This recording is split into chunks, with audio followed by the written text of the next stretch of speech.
For those traveling between New York and Miami, Southern Pines is right in the middle. During the late 19th century, the town was advertised as a sanctuary offering cures for respiratory ailments and a warm refuge for weather-weary northerners. However, the town began to develop after literary giant James Boyd became the economic and creative benefactor of the small town nestled between the longleaf pines. Today, Southern Pines remains a small town sanctuary that's pushing its legacy forward with a new entrepreneurial spirit. I'm EB with Our Estate magazine, and I'm traveling to North Carolina's smaller towns to let the locals lead me around. Cameron Cruz is the co-owner of Our Riveter, a local company crafting signature handbags, jewelry, and home decor items made by military spouses across the country. Today, she'll be my guide as we go around town. Hello. Hi, Cameron. Hello, EB. How are you? I'm so good. How are you? I'm fantastic. Yeah. Welcome to Southern Pines. Thank you. What a beautiful town. This is Broad Street. So this is the heart of Southern Pines, downtown. The train station basically put this place on the map. We have everything here. I mean, we've got bookstores, we've got a little shop, we've got restaurants, great food, yoga, but it's just jam-packed into this little kind of Main Street picturesque location. Do people know your name here? They do. You know, I was just thinking on my walk to the Sunrise Theater to meet you guys, I saw our mailman. There's not very many towns that I've lived in where I know my mailman. You know, that's some old school stuff right there. I love that. The whole development of this area actually started with Southern Pines. It was one of the initial developing towns along the railroad coming from Miami to New York. The Boyd family is really one of the pioneering foundations behind Southern Pines. There's tons of awesome history, and I think that there's no better place to learn about that than the Weymouth House.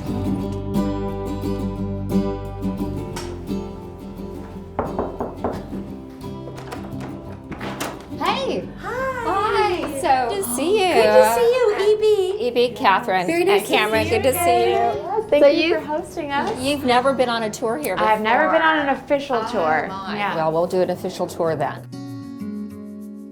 This was James Boyd's office.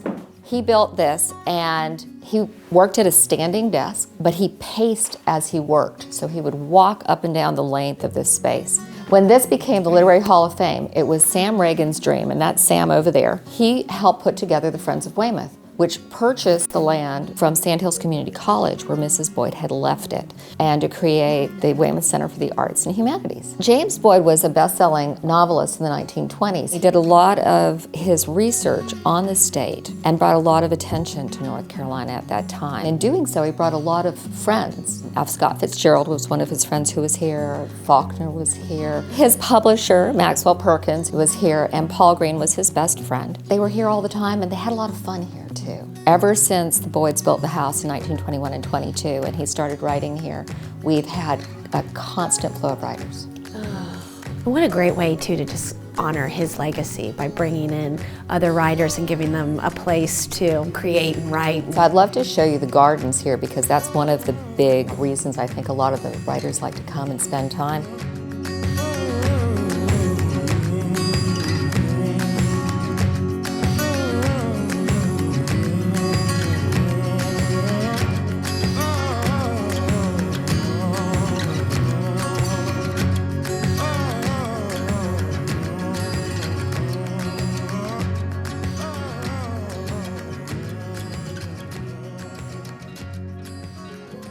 While the beauty of Weymouth is one source of creative inspiration, I'm excited to head over to Our Riveter to see how Cameron helped develop a company that supports military spouses across the country.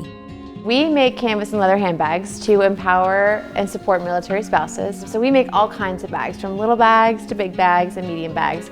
My favorite bag is the backpack. Military families move every 2 to 3 years on average. So every 3 years they pick up and you move your whole family. You have to find a new community, a new spot, new friends, new job, if you're lucky. What we realized is that nobody was deserving of flexible mobile income more than military spouses.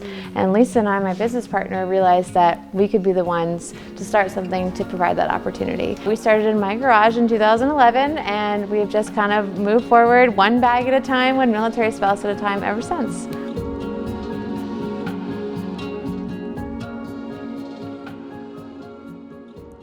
For lunch, Cameron and I head down the street to the lead mine, where Chef Orlando Chinzo specializes in combining culinary traditions from around the world.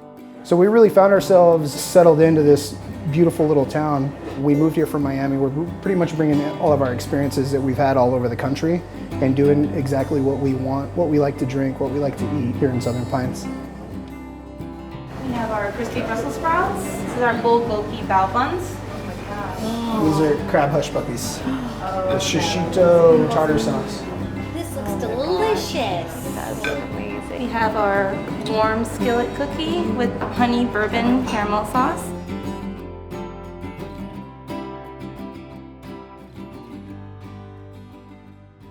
For our last stop of the day, we head to the Heritage Flag Company to meet Heath Trigg. Hey, what's up? I'm Heath. Hi, Heath. I'm Evie. Hey, nice to meet you. I'm Very Heath nice Trigg to meet with you. the Heritage Flag Company. Welcome. What's up, Cameron? How are you, girl? Oh. Come on in. Well, the majority of our flags are made out of whiskey and wine barrels. This all kind of started a few short years ago as just a gift. And it's just absolutely unbelievable what has happened to Say Thanks to 3 guys getting out of the Special Forces, starting a local brewery. My building companies and woodworking company at the time were hired to complete their tasting room. We did so out of deconstructed whiskey barrels. Just as a thank you at the end of the project, we dreamed up making one to say thanks to the guys for their service, for their business, for just being awesome, because they're really cool guys. We had no earthly idea what we had created at that time. We've been on a pretty amazing journey over the last 4 years.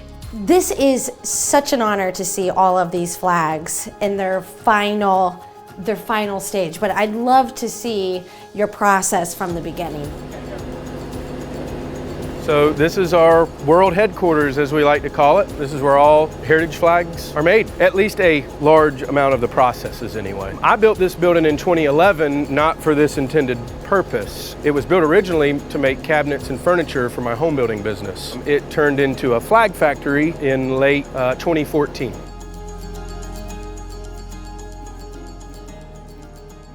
Heath, thank you so much for showing us your flag shop today. I mean, this has been such an incredible experience and just a real honor to be here. Well, we really appreciate you coming. And just a small way to say thanks, we've actually made something for you today, for you to take home with you. And remember our little town here, Southern Pines. This is awesome! Wow, thank you so much!